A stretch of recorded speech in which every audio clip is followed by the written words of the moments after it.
Rajim, Bismillahirrahmanirrahim, Assalamu alaikum, Jiayanu, Pakhairagale, Ni Hao, Chunashumme, Washmale, Ohio Gonzaimas, Guten Morgen, Hola, Bonjour, Privyet, Kaifahal, Halishuma Chatore, Ahlan Masal Marhaba, Buna, Mucho, Gracias, Swabia, Bhalli Kare Aya, Hosh Galden and Ayo Sayo, Kuyamora, Chivato, Chihal, Jod, Kalimera, Khairutan, and a very warm welcome to everybody who's tuned into PTV World and watching World this morning. On a very fine sunny morning over in Islamabad where the temperature is around 29 degrees centigrade.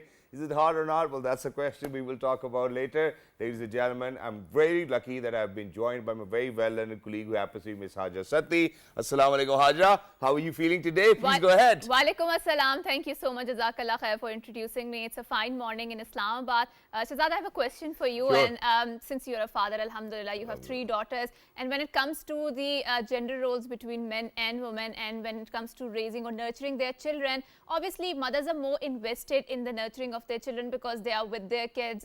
They are constantly and emotionally invested. They are physically invested and they are psychologically invested. And kids are also attached to moms, right? But obviously, there are no new studies. Research indicates that it is essentially important to have a physical and emotionally present father in their children's life in order to have a more healthy and regulated life, right?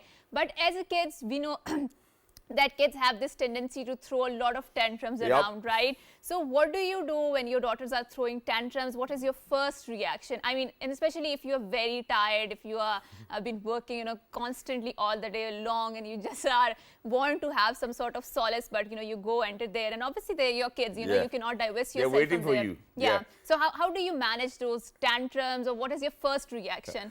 All right, so I think it's a brilliant question. I think for all of those parents, who are new to parenthood, they really need to listen to this piece of advice, and that is that that one thing that parents will learn from their children is patience. Oh, yes. And so no matter what they do, I think that, and especially when you have daughters, obviously you cannot shout on them. You cannot hit them like we do over here in our Pakistani culture with the boys.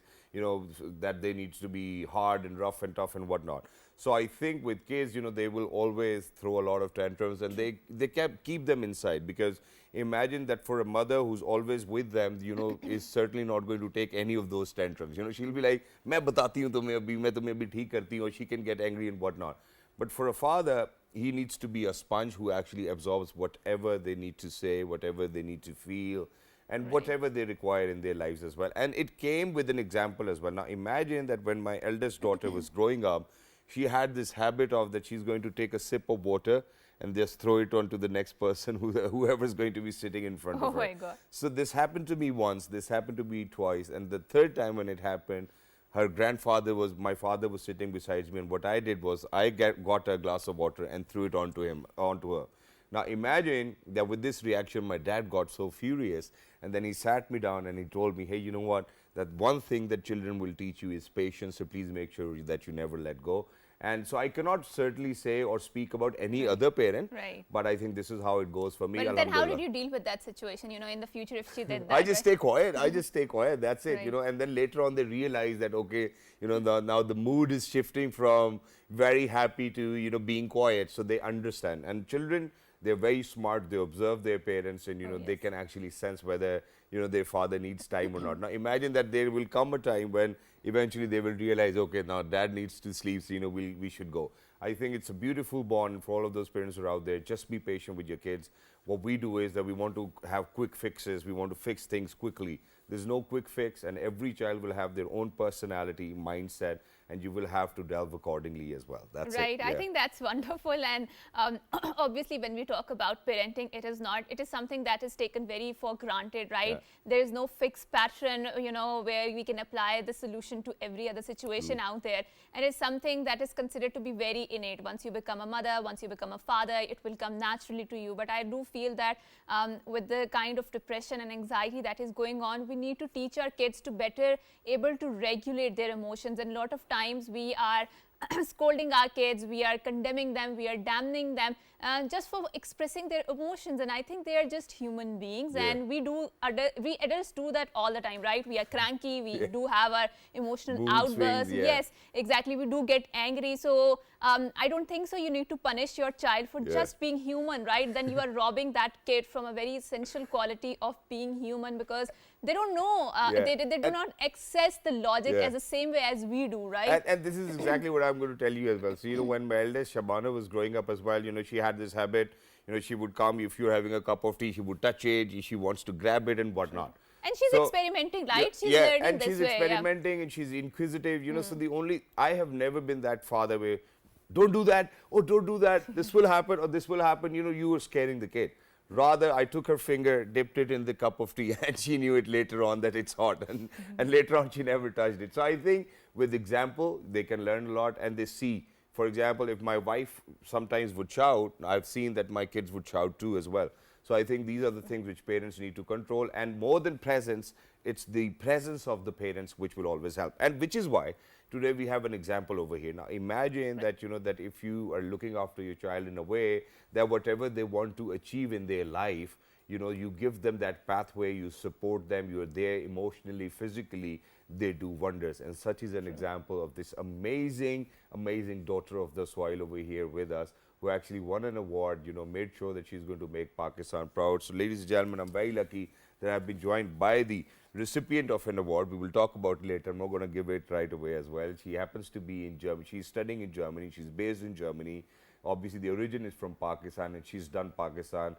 She's brought Pakistan a lot of good name. Ladies and gentlemen, we're very lucky that we've been joined by Miss Wania Akhtar, and we would refer to her as High Achiever. Assalamu alaikum, bete. How are you doing? Walaikum salam. I'm good, alhamdulillah. Thank you so much for joining us. It's wonderful to have you over here, and alongside her, you know, that role model that we talk about is with her as well. You know, her, father is with us, and you know, and he's that one person alongside his wife. Obviously, he made sure that Wania is going to achieve what she wanted to achieve in her life.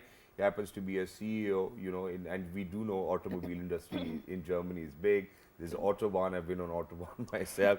Ladies and gentlemen, he is Mr. Wania Akhtar. Assalamu alaikum, Munir Sahab. How are you doing today? Thank you. I'm doing fine. I'm very happy to be here. Thank you so much for joining us. It's a pleasure having both of you here. So, Wania, you have won an award like Shahzad alluded to. We will develop further the conversation. But since you're coming from a German society and I'm pretty sure observing a lot of things in a Pakistani society, right? How do you compare and contrast these two cultures? How do you find them?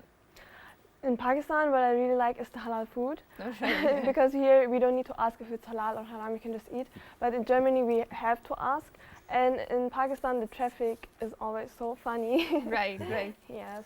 And which is your favorite food here? Biryani. Biryani, yeah. I think biryani, with anybody, you know, who's from outside Pakistan, comes to Pakistan, you ask them, you know, what's your favorite food? They would say biryani, nihari. And I think Pakistan is rich in food as well. And golgappe. And golgappe, Yeah. wow. I think that's more likely for women to enjoy golgappe coming down over here. Every time my cousins are here, they want to have Why chana women? chaats and Why specifically golgappe. women? Because women of my house would always love golgappe. I don't like it? I've never seen, I don't like it. My father doesn't like it. My chachu doesn't like it. So I've Really? never Oh, seen the really? men of That's the house eating golgappe.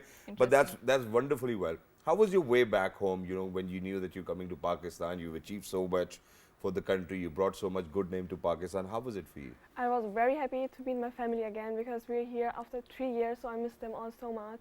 Yeah. And so, sir, I think I'll have to come over here as well. Alhamdulillah, you've been based in Germany from the last 23 years. You have your own company. Why is it that you are so irregular with visits to Pakistan? Actually, I keep visiting Pakistan regularly, almost every 2-3 months. Yep. To groom our team here, and because we have to channelize our Pakistani talent into the automotive industry and other challenges. For that, I keep regularly visiting here, but I don't come with family because they have schools, they don't get holidays. Exactly, which is why, you know, I want to talk about school, and we're sharing your pictures as well. You know, let's talk about it. First of all, obviously, you know, for everybody who's out there, we go out in 46 different countries. We have the schooling system of FSC over here. You know, we have a board, and then there's FSC examination. Then if you move to Cambridge, there's A levels. And so I am certainly not aware of how German school worked. You know, so take us through, you know, what sort of school system were you in, and how does it help you in the last year? You have to do some research work as well. First of all, like we have a school to the 4th class, and after 4th class, they're divided into 3 categories based on their grades. All right. And then we have the like Gymnasium, Realschule, or Hauptschule. These are the 3 categories, and I was in the Gymnasium. Go through the categories again, please. Gymnasium, Realschule, and Hauptschule. Is it gymnasium? No? No. Oh, okay. I thought it's Not gymnasium. gym, Yeah. not gym. Also, can you Gym. make us understand what these 3 branches are? Gymnasium is the top one, Realschule is the middle one, Okay. and Mittelschule is the lowest. All right. I It's mean, based on their in grade. terms of ranking, how does that work? The brighter kids are admitted into the first yeah, level, yeah. and Yes. then the less Based bright on into the second. grades Okay. of the 4th Okay. class. Wow. Okay, And okay. so then what happens that, in the last year, you have to come up with your own research projects Yes, as in well. the 11th to 12th class. Wow. Yes. We never heard about that in our colleges. They Yeah. told us, okay, ये theorem याद करना और ये integration याद करना और ये पढ़ के आ जाना and reproduce करना और तुम पास हो जाओगे. Yeah, So how does that work? my dad also told me that in Pakistan, in the school, it is more theory based. Yeah, yeah. In Germany, we have also like internships with companies. Wow. And yeah, So, and what helped you choose your research topic and how did you do that? Do you have mentors over there? Do you have to go to the teachers, decide? So how did you come up with the idea and what's the idea? I think that's $1 million idea, first yes, of all. first of all, the idea was detecting COVID-19 in X-ray images using mathematics and artificial intelligence. Wow. And my teacher provided us a list of topics, but I didn't like them, so I suggested. What my were the own. list of topics? Do you remember? Oh, Can you no. recall? No? Okay, it's okay. It was like Würfel. There are some, you can say, old mathematical methods to calculate the things Okay. and Yeah. make some research over that, and to find some books in library and And then talk about that, yeah. Yeah, it was and which was quite not boring. interesting for her. Yeah. She was always curious towards artificial intelligence. How can we bring artificial intelligence to the usage of human to help humans and Yeah. society? Diagnosis and all of these things. diagnosis, and actually we also faced COVID time. Yeah. There was also And Europe was lockdown. terrible. Yeah. Europe was terrible. Yeah, and during that COVID time, there was homeschooling. Okay. Then she was sitting beside me and started learning programming and so on. And Yeah. actually, it was, you can say, for her. And then she started working with a company as well, yeah, right? Yeah, Yes. yeah. Yeah. So go, please move us through your entire research work. What was it based on? What are the findings of that? And how receptive it is or it was to the academia or the market in the first place? So first of all, the topic I've chosen because my friend's grandmother died because of COVID-19, and because the diagnoses were always negative, negative, negative, and that's why I thought maybe there should be another method to diagnose COVID-19. Yeah. Yeah, because if they knew earlier that she had COVID, maybe she might have survived. Yeah. And yeah, then I downloaded a data set from a medical center. There were X-ray images, one folder with healthy lungs and the other folder with COVID-19 infected lungs. So I trained a model to detect COVID-19 in X-ray images. And in the end, I have developed a web app out of this code. And How how, do they how do does that, that yeah? work, right? So if I want to check it out, can I access that? Is Yes. it accessible to everyone, it's or is it for accessible to everyone. for doctors or elites? For everyone. Right. So right. what we have to do is that we have to take the X-ray of our lungs, Yes, and just put it there. upload the picture in the Yes. application, and It- the application is going to tell us if you have COVID or not. Yes, infected in red and healthy in green. People in became seconds. millionaires using those testing systems and Yeah. whatnot. Yes, and this testing it takes 20 minutes, but the app just 2 seconds. And it's But 87% effective, how- right? 86. And how do you eliminate, like there were lots of false negatives, there were lots of false positives when we were talking about the testing of the COVID, right? We have seen it in the COVID, during the COVID times. But when you're talking about it, how do you eliminate or minimize these false negatives or false positives in your system? Is there any particular screening method out there to filter out those false negatives or false positives? And how accurate is the result? 86% accurate. If you give the code more images, extra images, then it will get always better. Like you can put more. Upload more yes, upload images more and and it's more, going and to then get better. like you said, you trained your daughter. Yeah. So this model is also like a child. You have to train with different images. Exactly. Well, and that's what artificial intelligence is all about. So you keep on uploading newer images, the application will learn its own on its own, and people will have clearer and better results. It's wonderful, So I'm going to come down to that bit, but let's talk about the Dr.Hans Riegel prize that you won in Germany. You know, you made us all proud, alhamdulillah. How many students did participate? You know, when you presented your research model, what was the first response? And take us through, please. This is an award that recognizes students' pre-scientific work, but only in MINT subject. MINT means... This is exactly scientific. This is not even pre-scientific. Yes, like mathematics, IT, natural sciences, or technology. Yeah. So if you have research in history, you cannot participate in the Dr.Hans Riegel Fachpreis. Okay. And it's in Germany, Austria, and Switzerland. Wow. And the award is given by the professors of the different universities in these three countries. And these are the Germanic-speaking societies, right? Yes. That is why they. So now, sir, now let's move on to you. And you've seen that you have a brilliant daughter, mashallah, and she is engaged in the research. And like Shahzad mentioned, we could not imagine, doing research in our college time because even in university, yeah, of course, it gets a little tougher, because our studies are geared towards more rote memorization and I mean reproducing the same content out there. But when you move to Germany, number one, there is public education system, right? It's free of cost, right? It's very and they're encouraging their citizens to enroll in that and have a good literacy rate out there. How do you compare and contrast the two societies, the two culture between Pakistan and Germany? And what do you think, as a Pakistani society, we can learn from the German society? What are some of the things that you feel are very poignant and we need to learn from that? Actually, the major thing in Germany is, as you have told, education is free there. Yes.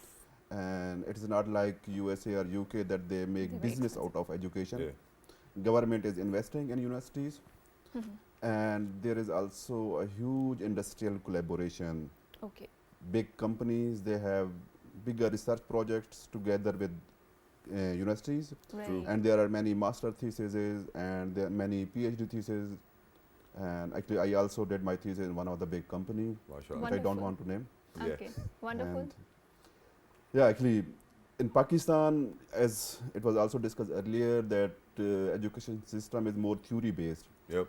And yeah, we also in Pakistan, we are not lucky that we don't have here big industry to have industrial research. We don't have collaboration, the market academia nexus. Yes, actually professors, they study abroad, they come back, they should develop this culture here. And I have observed in some universities, like I don't want to name the universities, Sure.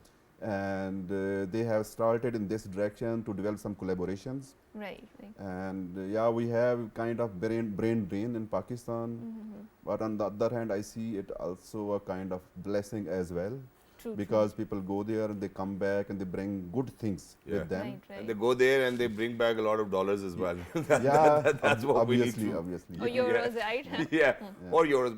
But sir, while we're actually talking about the education system over here in our country and in Germany, and since I've been there myself, I see Germany because they call that lady their mother. So I think this is first thing that that this is how it all started. Then she made sure that the entire Europe comes together. Then she made sure that that there's trade. I mean, countries who weren't even willing to look at each other now do not even have borders in between them as well. And it's a great part of the success which the world needs to kind of learn from. Now, imagine if we are to talk about Wania in particular, how do you think that their schooling system actually kind of educates them in a way that they were able to come up with such amazing ideas? Now, imagine she came up with an idea that there's this one basic application. You upload your lungs x-ray and you would know whether there's COVID or not. Now, imagine any 11th grade student over here in our country, unfortunately, it might be a very generic statement, but might not be able to think this way. And the one reason might be because of the lack of resources. The parents might know, अच्छा जी आप software developer को ढूंढो, application कैसे बनानी है, all of those things. These are difficult challenges over here. So how do you think that that the school caters to the needs of the students, whatever they think is available for them? Actually, the basic difference is the kids at school, they study what they want. Okay. They are not forced by parents. You have to study. You have to become doctor, engineer, or anchor as you. We do not study to become anchors, though, by the way. It's all innate. I studied that, I'm a journalism graduate, And when passion is there, if you are studying the topics where you are also interested in, then you can go deeper into it. And as Wania was mostly during COVID time sitting besides with me, I also had home office. Yeah. She got interested in programming, software development, and so on. And this is the environment. And Exactly, and it's always right. the environment, you know, where, because Haja, you know, you mentioned very rightfully that, you know, because you're a journalism graduate and, you know, Right. Yeah. so for you to kind of be in journalism. Now, imagine when I started my television, they were reality shows, which actually helped us as universities. They were a year long, 6 months long, and you were thrown into people to learn how, and it was hands-on practice. And this is one thing which we miss in Pakistan. Now, imagine that, you know, our child, when he goes to school or she goes to school, she does not have any practical knowledge of whatever she or he is studying. Now, you know, it's all in the books. So we haven't seen that with our own eyes. We haven't actually kind of felt it. It's not tangible for us. So it's all an idea. The teachers go, they come back, they teach us, but we can never see that. Yeah, exactly. How do you think that this problem is being addressed in German schools? Yeah, as I told earlier that in Germany there is more freedom. You can do whatever you want in your studies. If I remember my own time at university in Pakistan, we got lists of topic. We have to do this. And in Germany, it's very different. You have to look at the real applications of the problems. You have to somehow formulate the problem, and then you will get, as you were talking about integration. Yeah. To reach integration or differential equation, there is a long journey. True. And yeah. But Wania, now let's come to you. So number one, so you've enrolled in the university, right? So tell us about your future prospect, which particular field you're interested in, why are you interested, what sparked your interest? Please delve into that. I got admission for electrical engineering in the Technical University of Munich, which is the top university of Germany. And yeah, By the way, I also studied there, and it was my dream that she studies that there. my daughter also comes there, and I'm really very happy. Right. She's an alumni. Proud moment. Right. Yes, so I want to become an electrical engineer, and in future I also want to tackle global challenges and benefit society at large. Wow. And which is your particular area of interest that you want to explore in this university? Artificial intelligence. And can you explain to us, you know, what sparked your interest in artificial intelligence? And it's a huge sort of a field, right? Because there's ChatGPT in it, but then there's fields which leads to your healthcare, medicine, I mean, whatnot, right? Airline industry and whatnot, right? So Everywhere. which particular field? Yes. Which particular field and why? Why is that? Healthcare. Right. Because as I said, my friend's grandmother died because of that, so it was really sad to hear that. Right. Healthcare and autonomous driving. And autonomous driving, Yes. and what is that exactly? If you Self-driving cars. okay, that's Yeah, interesting. autonomous driving. Yeah. And we need also flying cars. Okay. Yeah, we need flying cars as well. And this is something very interesting. I'm going to share this. You know, so what happened, because, you know, ever since we were growing up, and, you know, I've always been an avid lover of cars, and, you know, German cars obviously have, you know, a lot of name to them and goodwill to them as well. So I always thought that, okay, Autobahn would be some sort of motorway where it's going to be so broad, and, you know, you could drive as fast as you can and whatnot. As soon as I landed over there, you know, they were 2-lane motorways, and I was like, what's this? And my friend told me, it's Autobahn. And I was like, it gets difficult. So imagine he's in his Mitsubishi, it's going at 220 kilometers per hour. I'm like begging him to slow down, because I do not really trust whether Mitsubishi can do that or not. You know, so it was a different experience. And we have seen that the world is now coming up with smart motorways. So if you are inspired by autonomous or cars driving themselves, what do you think that you can contribute as an electrical engineer? You know, what will you bring to life? You know, because I think that, you know, your brain, alhamdulillah, at this point of time is really thinking about ideas which people are not. So what do you have in mind with the cars driving themselves? I will create my own car, inshallah. Inshallah, inshallah. And what would you name it? Vanyas, maybe. Wania, yeah. And So, that's so how I think we will be Mercedes. really proud Yeah. that, you know, for someone from Pakistan is MashaAllah. creating a car. But thank you so much for having this wonderful conversation to both of you, for Thank being here and for making, we're bringing some good name to our country. And with that, we are winding up this segment. We're going on a short break, and after we come back, we have an interesting discussion lined up. Don't go anywhere. Good morning. Good morning. Thank you.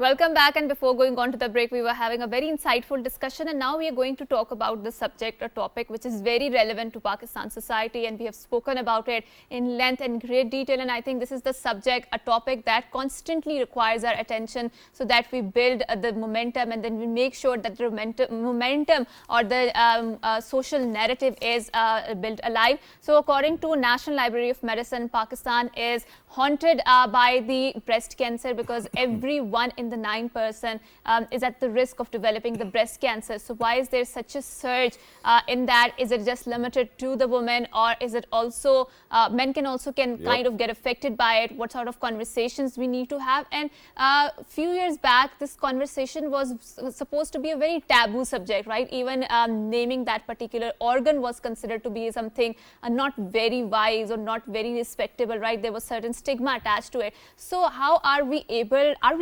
to remove that stigma, that the taboo around it, and how we need to further develop that conversation, and how can we tackle this rising menace of breast cancer? We're very glad that we have been joined by someone who happens to be a consultant oncologist. He is Dr. Mohammad Raza. Assalamu alaikum, Dr. Sahab, and thank you so much for coming to our show. Thank you so much for having me on the show. Thank you so much for joining us. Wonderful to have you over here. And I've had a long-lasting relationship with Shifa Hospital, and I believe that their oncology department is doing a wonderful job.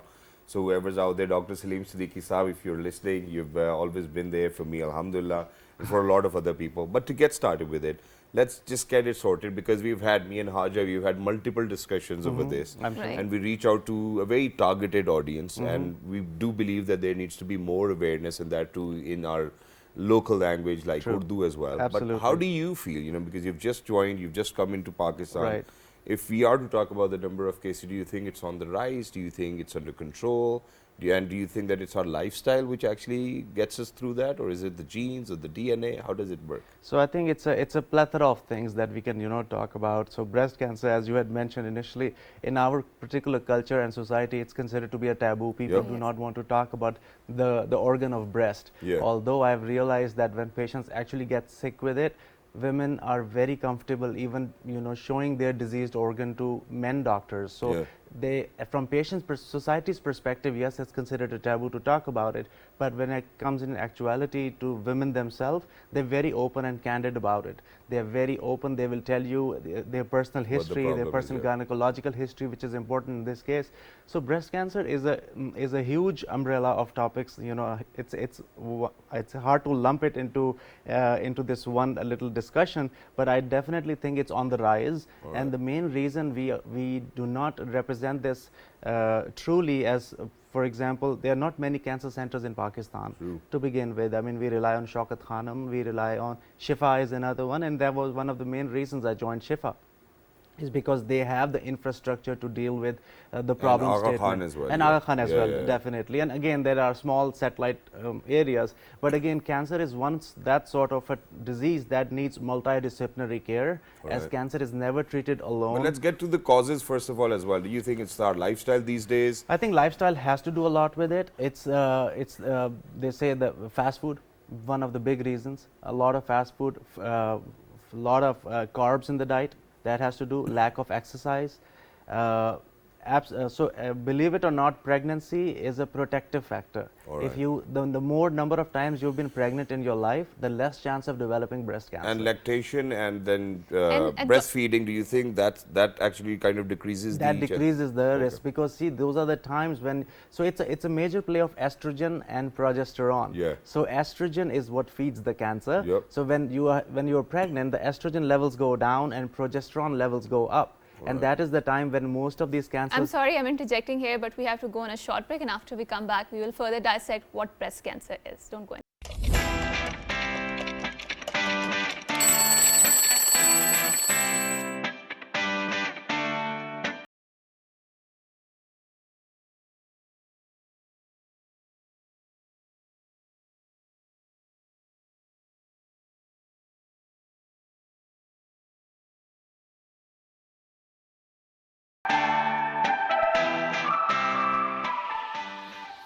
Right, ladies and gentlemen, welcome back. Thank you so much for staying tuned. Obviously, today we're talking about, or probably spreading awareness about breast cancer. We're very lucky that we've been joined by Dr. Mohammed Raza Saab. Raza bhai, coming back to you, please complete where you were. So I was talking about, like, I was trying to lump it into a very small segment, but definitely awareness is key. The brain only exactly, the eyes only see what the brain knows, right? So I think knowing if you are at high risk for getting breast cancer, family history is a big thing. I talked about the role of diet, lack of exercise, not being pregnant in life, having decreased amount of periods for women in life is a risk factor, and above all, family history. So if you have any of those, you need to be very vigilant. You need to be on the lookout. And the most important thing I like to tell people is to know how to examine their breast. And we recommend women to do that at least once a month, every time when they are in shower, to go around and examine the breast. And believe it or not, men can get it too. Exactly. It's 1% and how do they check? And Dr. Saab, also because of the हमें तो shortage लगता of है the muscle है time. यहाँ पे हम gym जाते हैं ना मसल फील Right. करते रहते हैं No, लंबा but पता ही नहीं a चलता. mass is going to feel like a rubbery node. It's going to be like rubber, Okay. and it's going to slip from the fingers Okay, Right. for the most And part. please also tell us some of the challenges that Pakistani society face in terms of early detection, right? And how can we address that? Are there new technologies which can be Definitely. brought into that? So I think the early detection is important not only for breast cancer but for every cancer. But in the case of breast cancer, how the West has overcome this problem is by introducing this concept of mobile mammography. Alright. So there are vans in which you have mobile mammography units in which they go, they have a program, they go, tehsil to tehsil, union council to union council, and they go look for cancer, because it's such a big problem statement, because ultimately when they come at an advanced stage, it's a big impact on the health sector, on the health industry. And our health sector is not that well equipped to deal with metastatic disease. That's why a lot of people just coming to us are at very late stages. So Right. again, mammography. We need to get mammography, and we are in the process of trying to develop this mobile mammography program in which we could detect women early. So we are basically relying on two things: women identifying their problems themselves, and we identifying them with mammography. So raising awareness, Dr. Saab, is good, but can we just highlight, because there's so many other types of cancers out there as well, unfortunately, may it be blood, may it be other organs as well. Why is it that we really need to raise awareness about breast cancer more? Because of its prevalence? Or do you think that, because alhamdulillah, there's 100% cure available for this cancer? Both. I think the incidence as well as the prevalence. So it's the number one cause of death in United States in women. That's in United States. In Pakistan, it's number 2 most common cause of death in women. So isliye I think it's very important. It's again something that kills a lot. I mean, there are blood cancers too, but they make up like 8% of the cancers. So it's just it takes a huge chunk, and it's very curable. Especially, I would like people to know that there has been the advent or invention, you can call it, in the last 10 years. We've been working on it. Is advent of immunotherapy, which is different from chemotherapy, in which chemotherapy is like using a hammer to kill cancer, which causes side effects like hair loss, nausea, and vomiting. Immunotherapy is a smarter way to kill cancer, in which you activate your own immune system to attack the cancer cell. Wow. With very minimal side effects. So that's out there. That's the newest kid on the block. Thank you so much for saying that. And for everybody who's out there, I still remember, and I would want to kind of speak about it.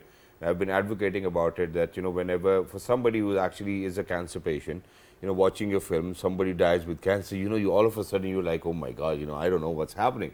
What I do know for a fact is that alhamdulillah, with so many other inventions within the medicine industry or advents, we have seen that now it's very treatable. Most of the cancers now are very treatable. You can live a very healthy and a normal life, and there might be very lesser side effects to whatever chemotherapy or oral chemotherapy you're taking, and now there are new ones as well. Now they have actually figured out a way of treating a lot of other cancers anyways, and they are 100% curable. Absolutely. But for that, the most important aspect which we need to highlight is that you go to the doctor and get yourself checked up at least twice a year. And I think also we were, for example, there was a time when you weren't talking about the word breast was considered to be a very taboo and stigmatized subject, right? We cannot bring it up, right? And like Dr. Saab mentioned, that women are ready to sacrifice their life rather than go and check themselves from the main oncologist or a doctor, right? Absolutely. So Dr. Saab, with these sort of developments happening, what do you think, what sort of conversations we need to have in order to have this topic going on? Do you think there is enough awareness going on, and what further needs to be done to And are the this? treatments budget friendly? They are okay. So they are to answer your question at this point, no.